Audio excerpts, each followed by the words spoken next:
یہ ساری ضمیریں جو ہوتی ہیں، ضمیریں بھی چونکہ اسم کے قائم مقام ہیں اور اسم تو معرفہ ہوتے ہیں، ٹھیک ہے؟ علم جو ہوتا ہے کسی کا نام ہوتا ہے نا، خبیب کے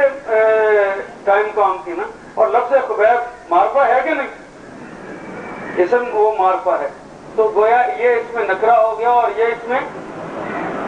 جی یہ اس میں معرفہ ہو گیا۔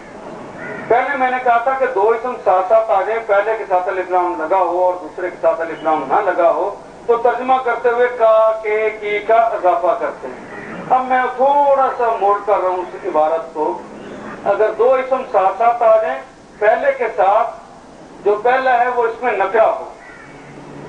اس میں نکرہ ہو،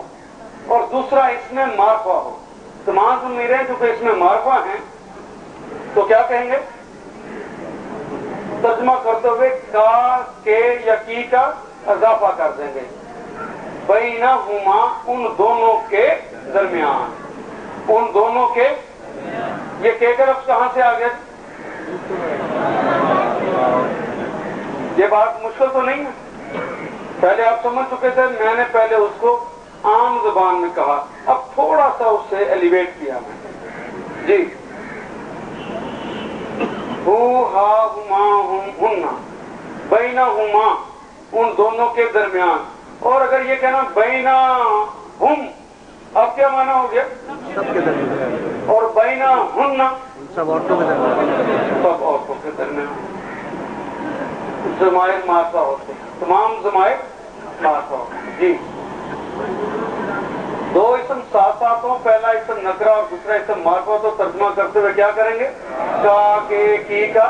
اضافہ کرتے ہیں۔ ویری گڈ، نیکسٹ فَإِن، فا کا مطلب، ان کا مطلب، فَإِن پس اگر، فَإِن پس اگر، بغت، یہ کلمہ بغا جمع تا سے مل کر بنا، کسی کلمے کے آخر پر اگر تا لگی ہو، پہلے ہم نے پڑھا تھا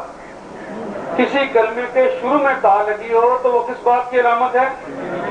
نمبر ایک، وہ نمبر ایک ہے، سیکنڈ پرسن کی علامت، نمبر دو مضارع کی علامت ہے، مضارع کی بھی یا تا الف نون، یاد آ گیا؟ یہ ہم نے پڑھا تھا شروع میں لگی ہو۔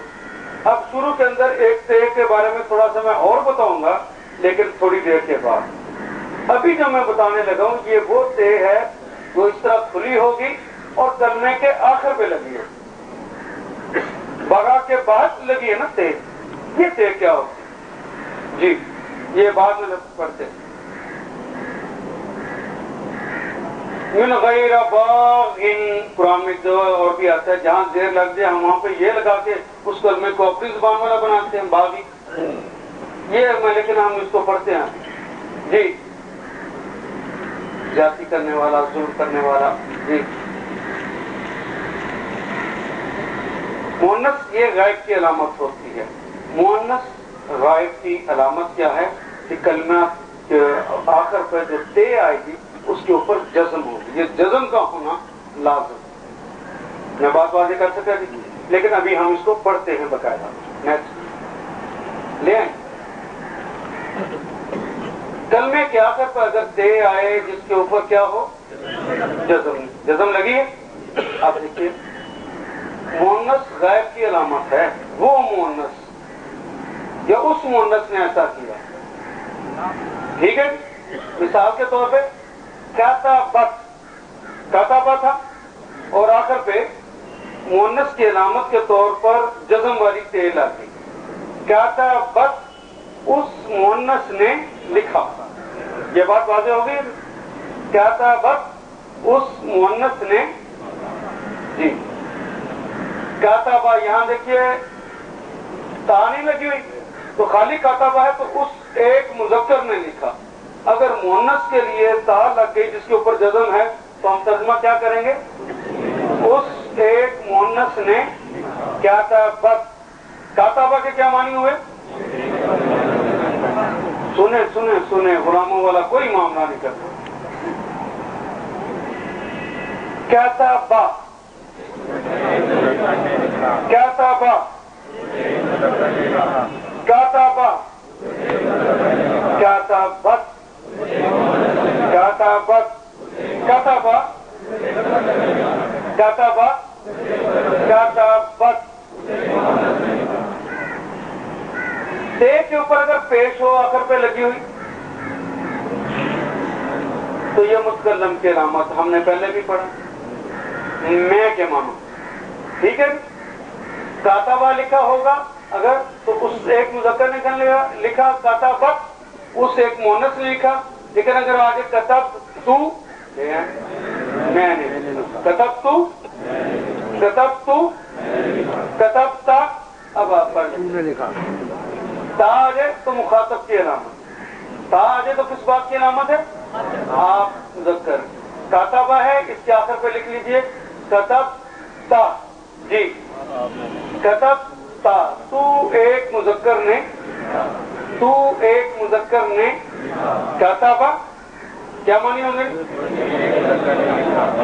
کاتبہ کتب تو کاتبت کاتبہ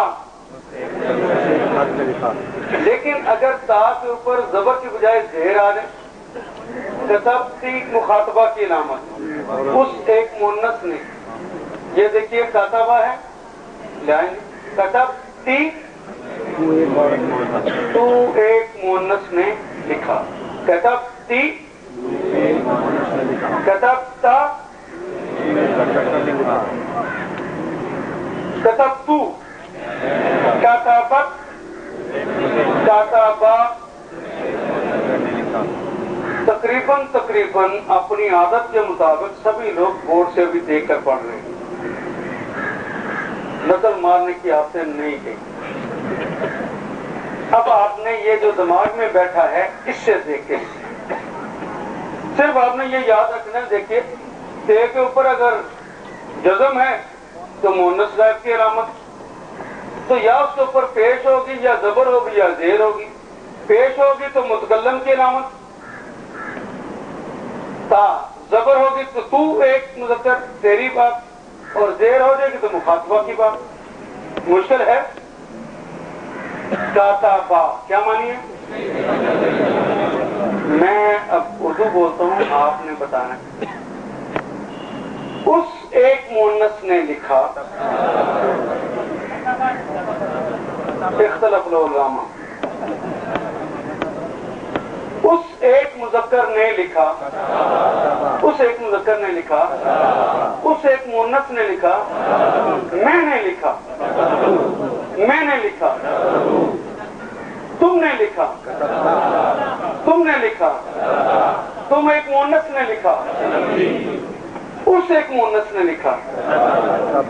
آپ کو کچھ علامہ لاما ہو گئے ہیں مجھے لگتا ہے نہیں جی تھوڑی دیر کے لیے نہیں میں پھر واپس آ جاؤں گا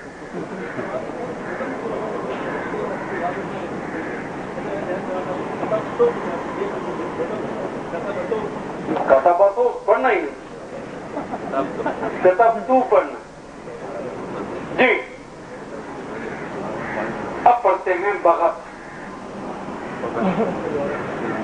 یہ کلمہ کیا ہے جی اس ایک مؤنث نے بغاوت کی یہ تا آزاد لوگوں آپ آزاد ہیں میں نے پوچھنا ہے تو بتانا ہے پوچھوں نہ تو بتانا نہیں ہے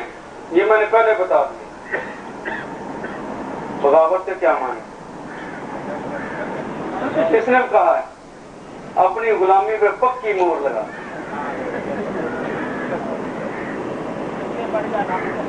پکی مور لگ گئی آپ کی طرف سے میں نے عرض کی اگلے کو سننا یہ تو ممکن ہی نہیں ہے کہ غلام سنے پکی مور آپ نے بھی لگا دی آپ نے بھی پکی مور لگا دی آپ نے بھی پکی مور لگا دی کہ پکے غلام ہیں اور بتائیے جی جی جی آپ نے بھی پکی مور لگا دی کہ آپ پکے غلام جی جی دیکھیں کتنا شوق ہے پکی مور لگوانے کے, آپ نے بھی لگوا آپ کی بھی لاتی, آپ بھی لگوا لیں نہ کس نے کہا تھا نہ سن, میں تو سب کے لیے کہہ رہا ہوں. ایک منٹ مجھے پتا ہے, آپ میں تھوڑی سی ایک ایکسرسائز کی, سائیکالوجی میں اس ایکسرسائز کی بڑی اہمیت. میں جو یہاں پہ آیا ہوں تھوڑی دیر کے لیے چاہتا ہوں کہ کچھ عادات کو میں ٹھیک کر سکوں جو کہ غلامی کے اندر ہمیں جکڑی. غلاموں کی ایک عادت یہ ہوتی ہے کہ ان کے اندر ضبط نفس نہیں ہوتا. کلاس میں اگر کوئی چیز آتی ہے تو اس طرح آتی ہے, میں بتاؤں, میں آگے بڑھ جاؤں کسی سے, کوئی نہیں بتا, میں استاد نہیں پوچھا تو میں اونچی آواز میں بتا دوں میری طرف سے کہ میں بڑی شاید. یہ غلاموں کی کیفیت. اور اسی واسطے گھر کے اندر بھی جب گفتگو ہو رہی ہوتی ہے, اگلے نے ابھی بات, بیوی نے بات نہیں کہی تو اس کو جھاڑنا جو مجھے پتا تو نے کیا کہنا ہے. یہ رویے ضبط نفس آزاد لوگوں کا زیور ہے. ایک چھوٹی سی ایکسرسائز کی, مچھلی منڈی بن گئی, اور آپ کہیں گے کہ روزی میں غلام کیا کہ بڑا چھیڑتا ہے, تنگ کرتا ہے. لوگوں یہ میں اس لیے کرتا ہوں کہ آپ کو یقین آ جائے کہ آپ واقعی بیمار ہیں, اور جو اس بندے کو پتا نہ ہو کہ میں بیمار ہوں وہ دوائی نہیں کھاتا. اور غلاموں کی سرشت بھی یہ ہوتی ہے, ان کی عقل کوئی نہیں ختم ہوتی, وہ سمجھتے ہم سب سے زیادہ تیز, وہ دوسروں کو دھوکہ دے کے سمجھتے ہم نے دھوکہ دے کے کوئی کامیابی کر لی, حالانکہ غلام تو اس وقت مر رہا ہو, اپنی قید کو پکا کر رہا ہو. میری باتیں ممکن اچھی نہ لگیں آپ کو, آزاد ہونے کی خواہش آپ سب کے اندر آزاد ہونے کی خواہش موجود ہے. جس کو بھی بند کر دیا جائے کسی جگہ پر وہ چاہتا ہے کہ میں آزاد ہوں, اس کی خواہش تو ہوتی. لیکن قید کے اندر رہنے کی وجہ سے, اندھیرے کے اندر رہنے کی وجہ سے, سورج کو نہ دیکھنے کی وجہ سے تڑپ تو بڑھتی ہے. لیکن کوئی اللہ کا بندہ دروازہ کھول دے کہ سورج کی روشنی ڈائریکٹ آئے, آنکھوں پہ پڑے تو کیا حال ہوتا ہے, آنکھیں چندھا جاتی ہیں, اپنی آنکھوں پہ آپ ہاتھ رکھتے ہیں, کہتے ہیں بند کرو کھیتی, مجھے تکلیف ہو رہی ہے. لوگوں میں آپ کو آزادی کا رستہ بتاتا ہوں, آپ کو بری بھی باتیں لگتی ہیں, کہتے ہیں بند کرو, ہمیں کچھ اور بتاؤ جہاں ہماری تعریف ہو جائے. اور غلام اپنی تعریف سن کے بڑا خوش ہو. تو میں آپ کو غلام بنانے نہیں آیا, گھر سے صرف اسی مقصد کے لیے نکلا. ہاں جی, میں نے اس کو یہیں پر چھوڑ دیا ہے. جب آپ واپس آئیں گے تو پھر آپ سے پوچھوں گا کہ بغاوت کے کیا ہوں.